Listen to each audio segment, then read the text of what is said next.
તમે જો કઈ રીતના ઘીમાં મુઠિયા તળાઈ રહ્યા છે લાડવા બનાવવા માટેની પ્રોસેસિંગ. દાળમાં વલોણો ફેરવવામાં આવે છે. તે ચૂરમાના લાડુ બનાવવા માટેની પ્રોસેસિંગ છે.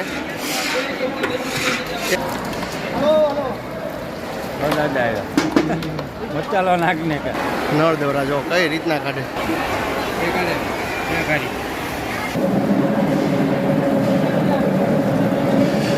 હાથીઓના ભૂકાને જે આ સૂલમાં નાખીને આ રીતના તા દેવામાં આવે છે. બાપાની 47મી પૂર્ણતિથિમાં ભવ્ય જે લાડવાનો રૂમો ને રૂમો ભરી દેવામાં આવી છે. આ રીતના જો ખૂબ જ વિશાળ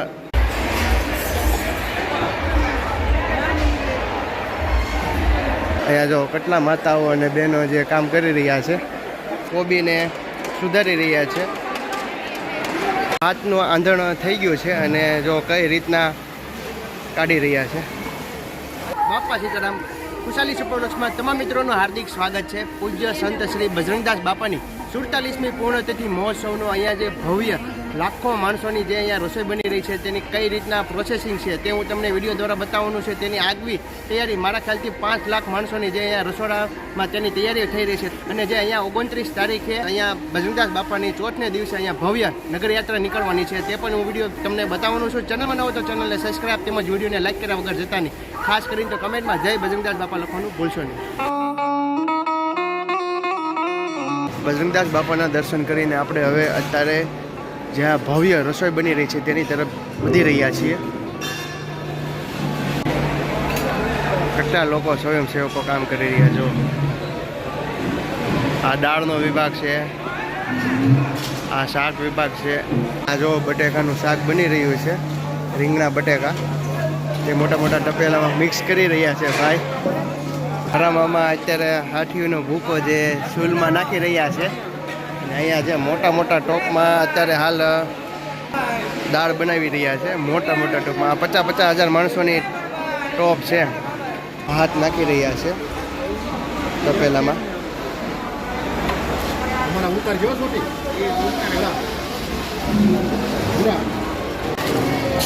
મીઠું નાખી દે.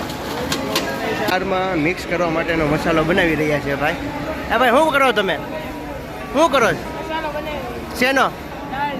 આ શે હું પણ શે હું આ હળદર હળદર દાળમાં હળદરનું પાણી મિક્સ કરી રહ્યા છે ભાઈ.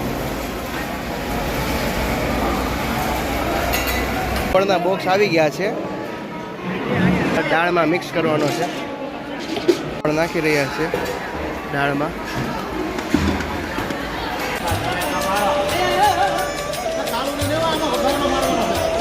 દાળમાં વલોણો ફેરવવામાં આવે છે.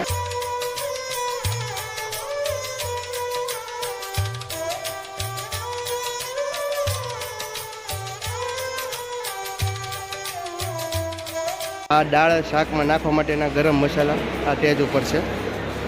બધી ડોલમાં ભરાઈ રહ્યા છે. આપણે આવી ગયા છે અહીંયા બટેકા ભરવા. અને બટેકાનો ઢગલો જો ખૂબ જ ભવ્ય જે અહીંયા બટેકાનો સ્ટોક કરવામાં આવેલો છે. બટેકા ભરીને જાશું અહીંયા જે બનાવવામાં આવે છે ને શાક, ત્યાં જે બટેકા ભરીને લાવ્યા હતા ને એનું કટિંગ કામ આ મશીનમાં થાય છે.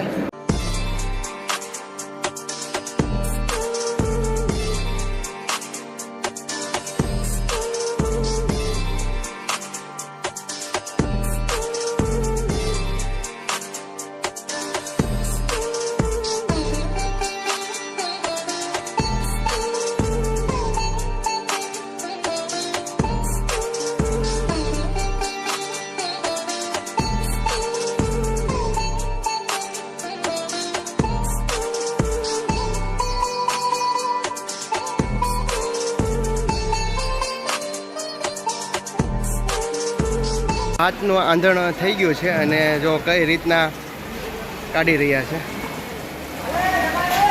નીચે નળ મેકેલો છે. નળમાં ડાયરેક્ટ કૂપડામાં આવી જાય ભાત. આ રીતના હાથીઓના ભૂકાને જે આ સૂલમાં નાખીને આ રીતના તા દેવામાં આવે છે.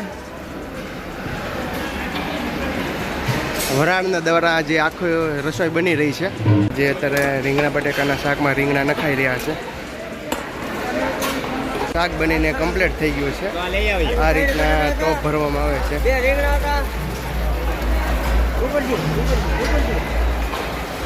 ત્યાર પછી અહીંયા જો શાકને લાઈનમાં ઢગલા કરી દીધા છે અને અહીંયા ભાત થઈ ગયા છે કમ્પ્લીટ.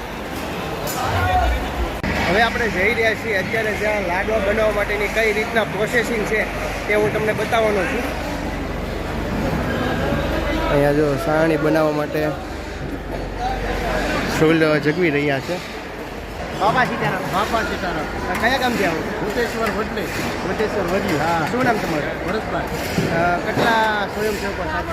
અત્યારે અમારે છે 35. અત્યારે શું કામ કરવાનું? અત્યારે અમારે લાડવા બનાવતા પ્રસાદ બનાવવા. એની પ્રસાદ માટે ચાણી. હા. પેલા લોટના મૂઠિયા થોડીક તળવાના એની ચાણી નાખી પ્રસાદ બનાવવા. ઘણા બધા સ્વયંસેવકો છે જુઓ સેવા કરવા આવી રહ્યા છે. વડલી ગામના છે બરાબર? થઈ જાય. બાપા આ તમે જે જોઈ રહ્યા છો ને તે ચૂરમાના લાડુ બનાવવા માટેની પ્રોસેસિંગ છે. તે ચૂરમાના લાડુ બનાવવા માટે એમાં જે કાંઈ નાખવામાં આવે છે કાજુ બદામ તે અહીંયા માતાઓ જે કાપી રહ્યા છે, ઝીણા ઝીણા કટકા કરી રહ્યા છે. આ રીતના લાડુ બનીને કમ્પ્લીટ થઈ ગયા છે. જે લાડવા બનાવવા માટેના જે કહેવાય ને કે મુઠિયા બનાવે એ પહેલાં લોટ બાંધી રહ્યા છે. આ લોટ બાંધીને આમાં તેના મુઠિયા બનશે તે પણ હું તમને બતાવું. આ રીતના જો મહળવાનો આવે છે લોટને, પછી આ રીતના ગળ્યા કરીને અહીંયા જો આ ભાવિ ભક્તો મુઠિયા બનાવે છે. મુઠિયા બનીને કમ્પ્લીટ થઈ જાય ત્યાર પછી અહીંયા જે તેને સૂકવવામાં આવે છે. આ સુકાવ્યા બાદ ત્યાર પછી અહીંયા જે તાવા મેકેલા છે ને એમાં તળવામાં આવે છે તે પણ હું તમને હમણાં બતાવું. આ રીતના સ્વયંસેવકો જે કામ કરી રહ્યા છે. શરૂઆતમાં આવ્યા ત્યારે ઘણા બધા ઓછા સ્વયંસેવકો હતા. અત્યારે જો આખો ડોમ છે ને એ સ્વયંસેવકોથી ભરપૂર થઈ ગયો છે.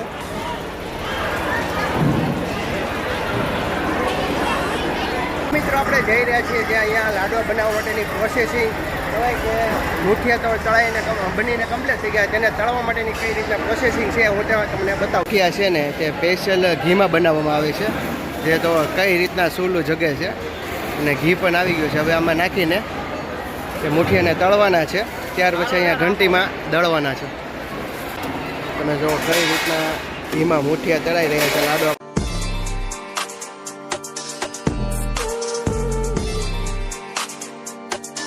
મુઠિયા નાખ્યા પછી આ રીતના તેને તળાવવા દેવામાં આવે છે.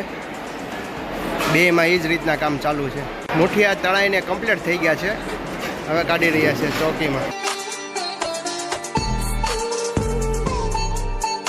મુઠિયા ઘીમાં તળાઈ જાય પછી અહીંયા ઘડીક વાર હુકાવા દઈને આ રીતના ઘંટી દ્વારા જે અહીંયા દળાવવામાં આવે છે. આ રીતના જુઓ કઈ રીતના દળાઈ જાય છે.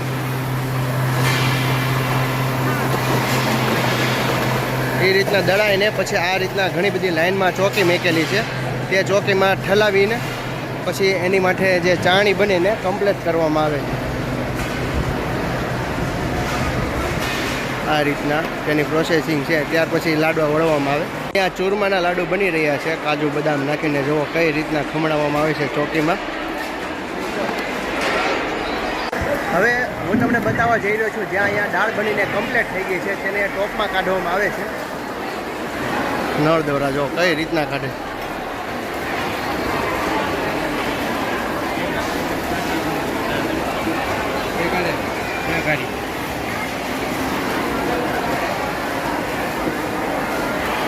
હવે મિત્રો હું તમને બતાવવા જઈ રહ્યો છું જ્યાં લાખો માણસોની રોટલી કઈ રીતના બનાવે છે તે હું તમને બતાવીશ. વ્લોગમાં છેલ્લે સુધી જોડાઈ રહેજો. આ જે આખો છે ને તે રોટલી વિભાગ છે. આ રીતના જુઓ ગળિયા વાળીને આગળ જવા દે છે. અને અહીંયા જે રોટલી બની રહી છે અને જે રોટલી બનીને જે અહીંયા તાવામાં કમ્પ્લીટ થઈને આ રીતના જે એનો કહેવાય ને ટીપા એમના સ્ટોક ભરી દીધા છે. આખી ટીકા એ રોટલીથી ભરી દીધી છે. રોટલી બની જાય તૈયાર થઈને અહીંયા જો આ ભાઈ ઘી લગાડે. આ રીતના મોટા મોટા તાવામાં રોટલી ગરમ થઈને શેકાઈ રહી છે.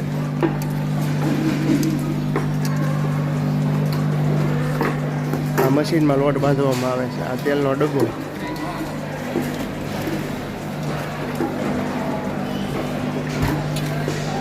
હમણાં મશીન ચાલુ કરશે પાણી ને બધું મિક્સ કરી. અને આ રોટલી છે ને વરાળ દ્વારા બનાવવામાં આવે છે. આ હાઠીનો ભૂકો છે એ આની અંદર નાખીને અંદર તેનો તા લાગે. આ લોટ બંધાઈ રહ્યો જો.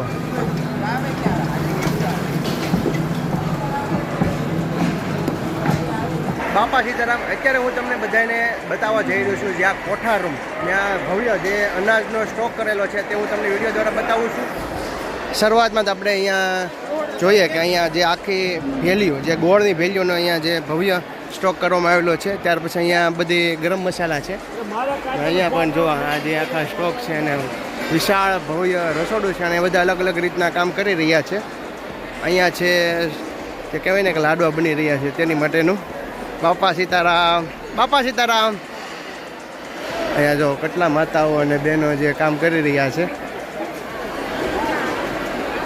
અને આપણે જવાના છીએ સામેની તરફ કોઠાર રૂમ.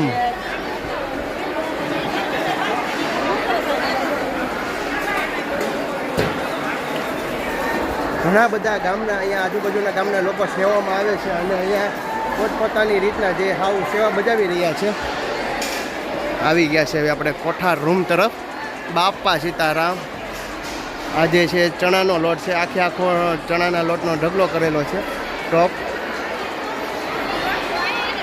આપણે અંદર પ્રવેશ કરવા જઈ રહીએ તો અહીંયા માહી ઘીના ડબ્બાનો પૂરેપૂરો અહીંયા સ્ટોક છે. અહીંયા અમુક ટકા વસ્તુ લાવવામાં આવે છે, બાકી તો બહારની તરફ જે એક મોટું ગોદાઉન છે ત્યાં રાખવામાં આવે. આ જે તેલના ટેન્કરો છે મોટા મોટા, ને જ્યાં જે કહેવાય ને ચૂરમાના લાડુ બનીને કમ્પ્લીટ થઈ જાય તે સામેની તરફ તેને રાખવામાં આવે છે. હવે મિત્રો હું તમને બતાવવા જઈ રહ્યો છું જ્યાં બાપાની 47મી પૂર્ણતિથિમાં ભવ્ય જે લાડવાનો રૂમો ને રૂમો ભરી દેવામાં આવી છે, સ્ટોક કરવામાં આવ્યો છે તે હું તમને બતાવવા જઈ રહ્યો છું.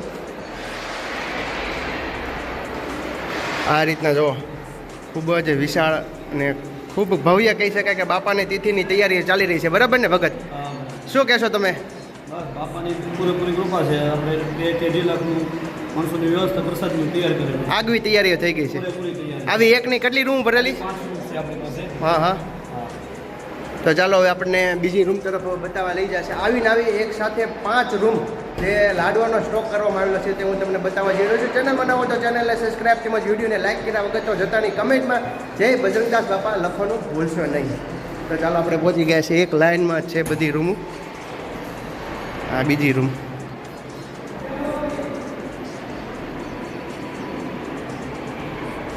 પૂજ્ય સંત શ્રી બજરંગદાસ બાપાને અહીંયા 47મી પૂર્ણતિથિ મહોત્સવનો જે અહીંયા લાખો માણસોની રસોઈ બનીને જે અહીંયા કમ્પ્લીટ થઈ રહી છે તે મેં તમને વિડીયો દ્વારા બતાવ્યું છે. ચેનલમાં નવો તો ચેનલને સબસ્ક્રાઈબ તેમજ વિડીયોને લાઈક કર્યા વગર જતા નહીં. તો ચાલો મળીએ હવે નવો વ્લોગ સાથે. જય માતાજી, જય શ્રી કૃષ્ણ, જય બજરંગદાસ બાપા.